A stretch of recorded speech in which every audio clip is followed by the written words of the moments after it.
Hello YouTube, so this is going to be a Renee recommends, discusses and sort of reviews video because last night I read the entirety of Tales from the Tower Volume 1, The Willful Eye. Now this is an anthology of 6 short stories that are based around fairy tales, and they're all written by Australian fantasy authors. It's edited by Isobelle Carmody, who I love, and she also has a story in there, so it's like I must have this book. And Alan and Unwin sent it to me yesterday for a review, and I read it all in one night because I couldn't put it down. And I highly recommend it. If you can get it, I think the only place that it's able to be purchased is on the Australian Alan and Unwin website, I think. It's not released till March 28th, but I haven't seen it anywhere else on the internet. So, yeah, I think that's your best bet. But I do recommend it. And it reminded me, again, why I love fairy tale retelling so much. And I think I have mentioned lots in the past, but as a format I just find it really fantastic to read because it enables you to appreciate these stories that I think we tend to take for granted because they're very familiar, common narratives, they're so commercialized. I don't mean to put any crap on Disney because I am a huge Disney fangirl, but also they've been so saturated and toned down, and you know, because the market is for children now, we forget their original format and how dark and disturbing and ugly and creepy they were when they were oral tales, because they were passed on to adults initially, not children, before, you know, Charles Perrault and the Grimm's brothers and everyone came along and took them from oral format and wrote them down. And then they started to get marketed towards children, and everything kind of changed then.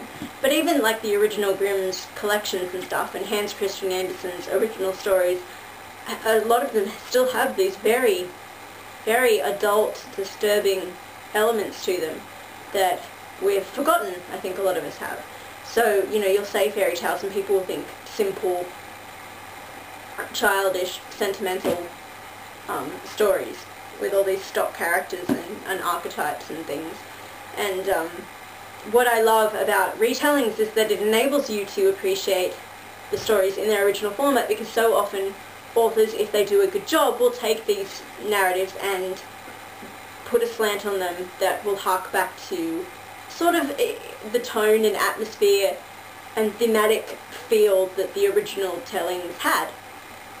But it also can they still find a way to pack this resonance that is a very, I don't want to say modern, but, you know, I mean, they can explore it from perspectives and point of views and with certain ideas in mind that, you know, we can really appreciate today as readers. So, if I'm going to recommend stuff, I tend to really prefer fairy tale retellings in short story format, so in anthologies.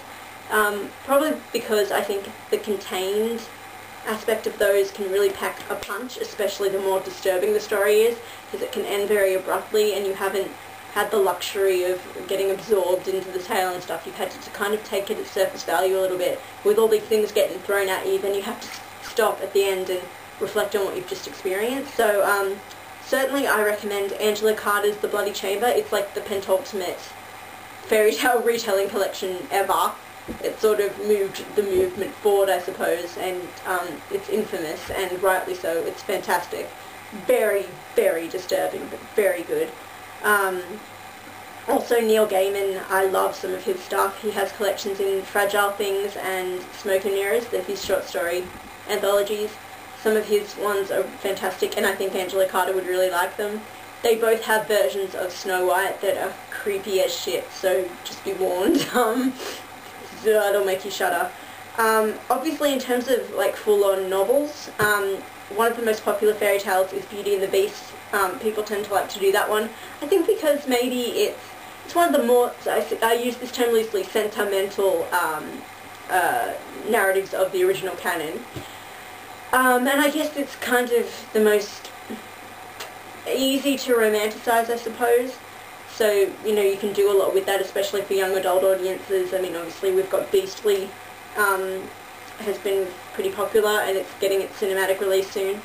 I highly recommend Robin McKinley's works, though. She did Beauty, which is her most well-known one, and Rose Daughter. Both are very, very, very good.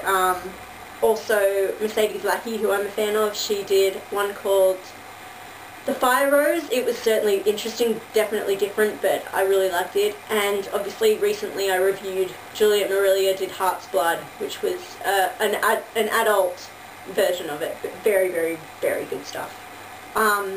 Tanith Lee also has lots of anthologies.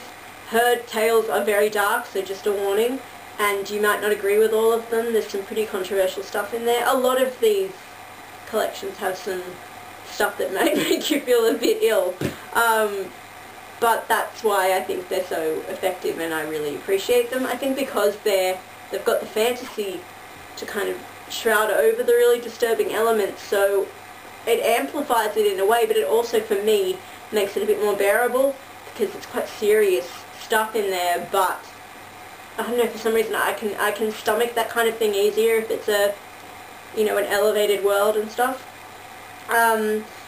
Yeah, also other collections I've got the Rose and the Beast Fairy Tales Retold by Francesca Leah Block. You'll know her from the Weezy Bat series and The Frenzy. And Kissing the Witch by Emma Donoghue. This was really interesting. It was a collection of feminist retellings that have like a lesbian, bisexual slant to them. They were really cool. But certainly, if you're going to read anything, I'd read Angela Carter's The Bloody Chamber and try and pick this up as well if you can. These are quite adult stories as well in The Willful Eye. But there's a second instalment of this coming later in the year, and I'm certainly getting my hot little hands on that. So yeah, I'm trying to be as quick as I can, but I love